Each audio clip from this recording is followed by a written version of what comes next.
আজকে সকালে ঘুম থেকে উঠেই দেখি আমার বোন অনেক কিছু রান্না করেছে। আর আজকে আমি আমার বোনের বাসায় ছিলাম রাত্রেটা।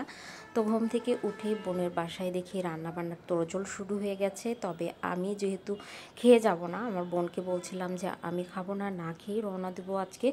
তবুও সে ছাড়বেই না, খেতেই হবে। কারণ বোন বলে কথা, কোনো বোনই চায় না তার বোন বা ভাই বোন কেউই চায় না, আসলে বোন বললে শুধু ভুল হবে। ভাই বোনদের ভালোবাসা সত্যিই অন্যরকম, এটা আসলে বলে বোঝানোর ভাষা থাকে না।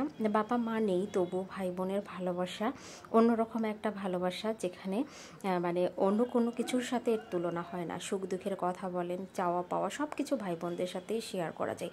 যার আপন কোনো বোন নেই বা ভাই নেই, তারা এর ফিলিংসটা বুঝতে পারবে না। তবে সত্যি বলতে আমার নিজেরও কোনো বোন নেই। আপনারা বলবেন তাহলে এত করে বলছে কেন, আমার খালাতো বোন, তবু নিজের বোনের মতোই ভালোবাসা পাই তার কাছ থেকে। শুধু আমার একটা ভাই আছে, কিন্তু আমার সব চাওয়া পাওয়া আবদার সব কিছু যেন আমার ভাইয়ের কাছে, রাগ অভিমান সব কিছু আমার ভাইয়ের উপর আমি প্রকাশ করে থাকি। যদি বা ভাই আমার বয়সে অনেক ছোট, তবু আমার রাগ অভিমান যত কষ্ট আছে সব কিছু ভাইয়ের উপর দিয়ে আমি পার করে দিই।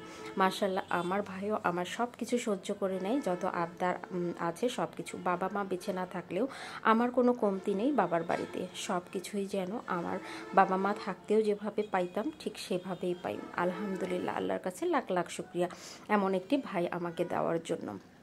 তো এই যে কথা বলতে বলতে আমি মূল কথা বলতে ভুলেই গেছি। আজকে বোনের বাসা থেকে সকালবেলা নাস্তা খেয়ে বের হয়েছি।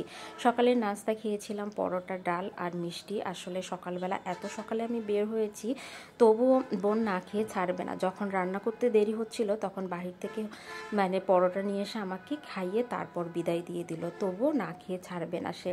আর এইদিকে কথা বলেই সকাল সকালে আমি বের হয়েছি আমার বাড়ির উদ্দেশ্যে।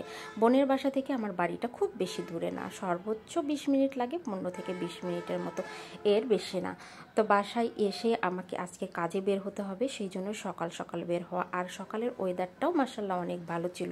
আমি বাসার পৌঁছার পরপরই মুষলধারে বৃষ্টি এসেছিল। বৃষ্টির পরেই আমি আমার কর্মস্থলে চলে গিয়েছি, মানে একটা চক্ষু শিবির ছিল সেখানে চলে গিয়েছি। আর মাশাআল্লাহ, আল্লাহর প্রকৃতি যে এত সুন্দর, এত সুন্দর বলে বোঝানো যাবে না। বৃষ্টির পর আবহাওয়াটা এত সুন্দর হয়ে আছে। আর স্কুলের মাঠে পানিও জমে গেছে। আর স্কুলের সামনেটা, এটা বলে বোঝাতে পারবো না, এত সুন্দর, এত সুন্দর। আপনাদের কাছেও তো নিশ্চয় অনেক বেশি ভালো লেগেছে। এ দেখেন, রাস্তাটার দুই পাশ দিয়ে অনেক সুন্দর। আল্লাহর প্রতিটা জিনিসই যেন অপরূপভাবে তৈরি, নিখুঁত এক কারিগর, এটা বলার অপেক্ষা রাখে না। মাশাল্লাহ, অনেক বেশি ভালো লাগছিল। আর রাস্তার দুই ধারে ছিল ধান ক্ষেত, আর ধান ক্ষেতের মধ্যে ধান বেরিয়েছে, সেটাও দেখতে খুব ভালো লেগেছে। তো যারা আমার ভিডিওটা দেখেছেন তাদেরকে অসংখ্য ধন্যবাদ ভিডিওটা দেখার জন্য। আর যারা এখন আমার ভিডিওটা লাইক দেননি, প্লিজ একটা লাইক দেবেন। ভিডিও দেখার শুরুতে একটা লাইক দিলে অনেক বেশি ভালো লাগে। তো বিদায় নিচ্ছি, সবাই ভালো থাকবেন।